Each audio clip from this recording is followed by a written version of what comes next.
Du coup, bonjour à vous tous, aujourd'hui on est là pour une nouvelle vidéo et qui dit Noël, qui dit horreur. Ok, personne dit ça. Je trouve que le contraste entre oui, c'est Noël, c'est la période de fête et l'horreur et les choses horrifiques qui peuvent passer pendant la période de Noël, je trouvais ça assez intriguant. Je veux vous partager des histoires que j'ai trouvées sur Reddit et c'est des choses qui peuvent arriver pendant la période de Noël.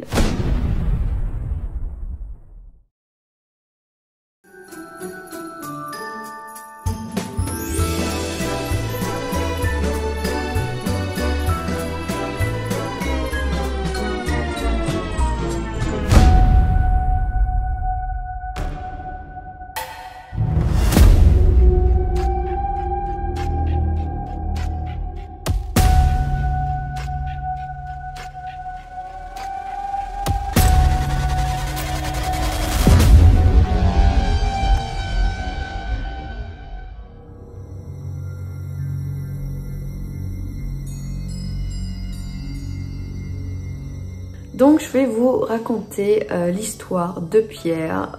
Pierre a maintenant 17 ans quand il nous raconte cette histoire, mais il en avait 8 à l'époque. Jusqu'à ses 10 ans, Pierre croyait au Père Noël, il adorait ça, il avait toujours très hâte pour recevoir ses nouveaux cadeaux. Ses parents aimaient bien mettre des biscuits et du lait sur la table de la cuisine. Donc ils ont installé leur joli sapin dans le salon et ils ont mis les cookies et le lait sur la table. Ils ont mis les cadeaux sous le sapin, après ils sont allés se coucher. Le lendemain, du coup, Pierre est hyper content de voir tous ces cadeaux. Il réveille ses parents tellement il est content. Il dit papa, maman, il y a le Père Noël qui est passé ce matin. Et ils ont remarqué que il y avait un cookie mangé, mais pas totalement. Et le lait était totalement bu. Pour l'instant, il n'y avait rien d'alarmant, mais le père pensait avoir mangé un seul cookie. Il était pas vraiment sûr s'il avait mangé le deuxième cookie. Noël se termine, il fête Noël, voilà. Et le lendemain,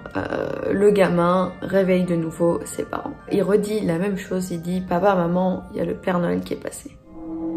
Et cette fois, les parents ne comprennent pas, ils n'ont pas déposé plus de cadeaux sous le sapin. Donc c'est là que la famille commence à avoir des doutes. Pourquoi il dit ça? Est-ce que notre enfant il va bien, est-ce qu'il voit des choses et tout? C'est l'enfant, son imagination, peut-être qu'il veut pas que Noël se termine. Ils rentrent un peu dans le jeu et ils en rigolent. Mais pendant cette semaine, il y a des choses qui se passent dans la maison.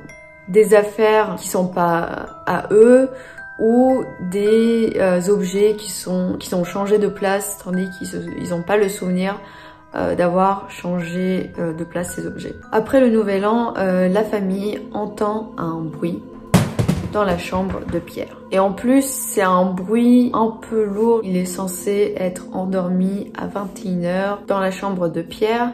En face, il y a une armoire. Ils vont checker si Pierre va bien. Il est toujours dans son lit.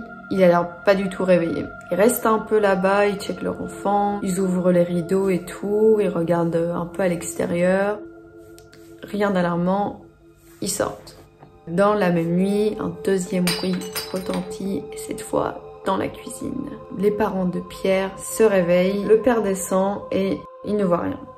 Il cherche pendant un moment, mais il ne trouve rien, donc il remonte, il dit à sa femme de se coucher et s'il y a un problème, ils verront. Et demain, ils vont checker la maison, les serrures et tout et tout. Pour l'instant, ils disent rien à Pierre pour pas l'inquiéter. Et seulement un jour plus tard, ils entendent un bruit dans la chambre de Pierre.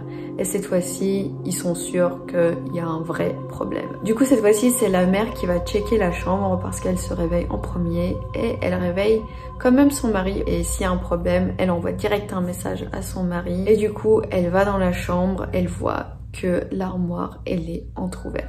Elle regarde son enfant et elle se dit « Ok, s'il y a quelqu'un dans l'armoire, il faut que je me dépêche. » Donc elle envoie un message à son mari en mode « Appelle la police, je pense qu'il y a quelqu'un dans l'armoire. » Elle court vers son fils, elle le prend dans ses bras, elle ferme la porte à clé, rejoint son mari et ils descendent tous ensemble en bas et vont chez les voisins et ils attendent là-bas. La police arrive un peu plus tard, ils ont trouvé le gars en question. Il était bel et bien dans la chambre du gamin, dans l'armoire, il savait pas trop quoi faire. En fait, il a essayé de s'échapper par la fenêtre et tout. Il squattait chez eux depuis un moment. moment. Ils avaient un sous-sol qu'ils utilisaient pas beaucoup en fait. Quand il avait faim en fait, il allait manger dans la cuisine. C'est pour ça qu'il y avait des bruits dans la cuisine. La police a trouvé un dossier sur lui. C'était un gars qui aimait observer les petits enfants dormir.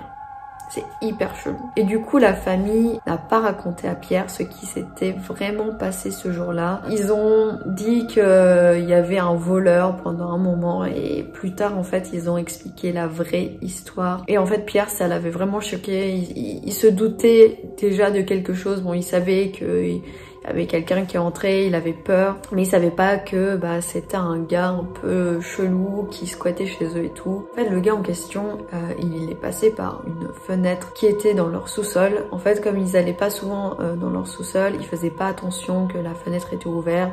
En plus, il y avait des odeurs d'égout et tout. En plus, c'était un village qui craignait pas normalement, mais finalement, ça peut arriver à tout moment.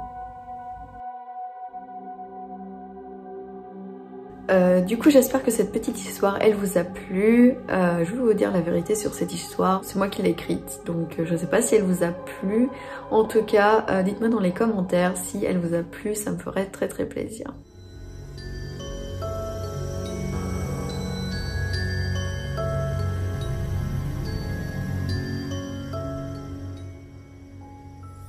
Celle-ci, c'est l'histoire de Selma. Elle avait 19 ans quand cette histoire elle est passée. Elle venait de déménager à Gênes, mais elle était allée voir ses copines à Toulouse, mais elle voulait en profiter le maximum possible. Du coup, elle a pris un train pour 21h50. Selma, elle sort de la gare et elle remarque un gars. Selma, du coup, n'est pas du tout rassurée parce que elle est seule. Et il y a un gars, il fait nuit, elle se dit bon, c'est pas si grave, je vais continuer à marcher. Et elle écoute de la musique. Mais plus Selma marche, plus elle remarque que le gars va vers la même direction qu'elle. Et quand tu vois ça la nuit et qu'il y a personne autour de toi, t'es pas rassuré. Et du coup, Selma, elle commence à se sentir vraiment pas bien et elle traverse la route sans même regarder s'il y avait des voitures, tellement elle avait peur. Cette fois-ci, la rue était un peu plus éclairée, mais par contre, il n'y avait toujours pas de voiture ou de personnes. Selma, elle commence à pleurer, elle se sent vraiment pas bien. Par contre, elle essaie vraiment de pas montrer qu'elle a peur à ce gars parce que si elle montre sa vulnérabilité, c'est mort. Du coup, Selma, elle continue à marcher encore 3-4 minutes comme ça et elle remarque au loin un gars qui fait des grands gestes. Elle veut vraiment se concentrer à la musique et pas à tout ce qui se passe autour d'elle qui est hyper creepy. Et elle se dit, ça se trouve, elle exagère. 3-4 minutes plus tard, du coup, elle voit un autre gars au loin et en fait, il faisait des grands gestes pour qu'elle retire son casque. Et c'est ce qu'elle fait. Du coup, cet homme de 40 ans dit à Selma qu'il avait remarqué un gars qui le suivait depuis un moment et du coup qui s'était inquiété. Cet homme dit qu'il a suivi Selma pour être sûr qu'il n'y a rien qui se passe. Alors dit comme ça, moi je serais pas rassurée. Genre j'aurais pensé qu'il était avec ce gars ou genre vraiment je serais pas rassurée. Et du coup Selma l'a cru et en fait ils se sont assis pendant 30 minutes et le gars en fait qui poursuivait Selma, il a changé d'avis et il est parti. Et du coup, le monsieur de 40 ans explique qu'il avait un bar de tabac juste en face de la gare et qu'il a remarqué ce qui se passait. En fait, ce monsieur, à un moment, a commencé à crier vers la direction de ce gars qui suivait Selma. Et en fait, Selma, qui avait le son de son casque à fond, n'avait rien entendu de tout ça, n'avait pas entendu le gars qui courait. Elle avait trop peur pour se retourner pour regarder ce qui se passait. Mais du coup, l'histoire elle se termine bien parce que Selma elle est retournée au bureau de tabac pour remercier cet homme et lui a ramené des chocolats et des fleurs. Voilà pour cette histoire. J'espère qu'elle vous a plu. En tout cas, je l'ai beaucoup aimée parce que c'est un truc qui peut vraiment arriver à beaucoup de gens.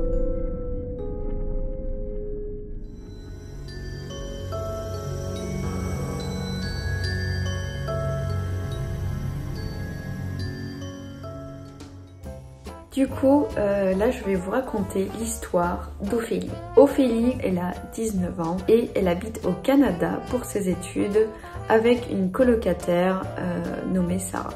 Ophélie, elle avait fini ses cours et du coup, elle va à un magasin pour acheter des chips et des sucreries. Mais dans ce magasin, elle remarque un enfant qui pleure. Comme n'importe quelle personne, elle va voir cet enfant et le consoler. Du coup, ce gamin de 7-8 ans dit avoir perdu ses parents et demande de l'aide. Ophélie demande le numéro de téléphone de ses parents, mais le gamin a du mal à se calmer. Il continue à pleurer. Ophélie le rassure en disant qu'elle n'est pas là pour faire du mal ou quoi que ce soit. Mais le gamin répond qu'il ne sait pas le numéro de ses parents. Et du coup, Ophélie et ce gamin commencent à se balader dans les rues à la recherche de ses parents. Et finalement, Ophélie décide d'aller à la police, ce qui est totalement logique. Mais juste avant d'arriver à la police, elle se met nez à nez avec un homme. Et du coup, cet homme prétend être l'ami des parents de ce gamin. Ophélie, quand elle voit cet homme, la première chose, c'est que elles se sont soulagées et du coup, instinctivement, elle se retourne vers le gamin, mais l'enfant n'a l'air pas très rassuré. L'enfant, on dirait qu'il a peur, il a l'air tétanisé et elle se doute que ce gars, c'est peut-être pas l'ami de ses parents. Ophélie, elle a une idée et du coup, elle demande à cet homme d'appeler les parents de ce gamin pour être rassurée. Sauf que cet homme commence à bégayer, il est plus sûr de lui et il essaye de changer le sujet. Et du coup, Ophélie, elle voit qu'il y a un problème. Le gars, il commence à se mettre en colère. Il dit « Écoutez, donnez-moi juste le gamin ». Il commence à faire tard, ça fait un moment qu'il cherche les parents de cet enfant, mais ils sont pas très loin de chez elle. Ophélie, elle sprint vers chez elle avec le gamin et elle entend derrière elle le gars qui l'insulte. Elle arrive chez elle, elle ferme la porte à clé et elle se sent beaucoup mieux. Et du coup, ils sont beaucoup plus rassurés. Sarah comprend pas ce qui se passe. Ophélie raconte brièvement ce qui s'est passé. Mais Ophélie, elle se demande comment cet enfant a su que c'était pas l'ami de ses parents. Et en fait, ses parents ont fait un truc très intelligent. Ils ont établi un code pour savoir si ces personnes c'était bien des bonnes personnes ou des personnes mal intentionnées. Donc par exemple, si les parents voulaient que leurs voisins cherchent leur enfant, ils allaient dire par exemple, je sais pas, patate. Si ils disent pas patate, ce sont des mauvaises personnes. Et du coup, ce code a vraiment sauvé la vie de ce gamin. Mais l'histoire ne se termine pas maintenant, malheureusement, parce que le gars les a suivis. Ils entendent le gars derrière la porte. Heureusement que Ophélie avait bien fermé la porte à double retour. Et Ophélie se précipite pour appeler la police. Après plusieurs minutes, il dit « Tu as gagné cette fois-ci, à bientôt ». Je serai pas rassurée. Le gars, il part, la police arrive et enfin ses parents. Les parents de l'enfant tombent en larmes après avoir appris ce qui s'était passé. Et après plusieurs semaines, le gars a été retrouvé pour kidnapping, séquestration et meurtre. Donc, la morale de cette histoire, faites des codes avec vos enfants et même pour tout le monde, franchement, why not? Et j'espère que personne, mais personne vivra ce genre de choses. J'espère que cette vidéo, elle vous a plu. En tout cas, moi, j'aime beaucoup le contenu horreur.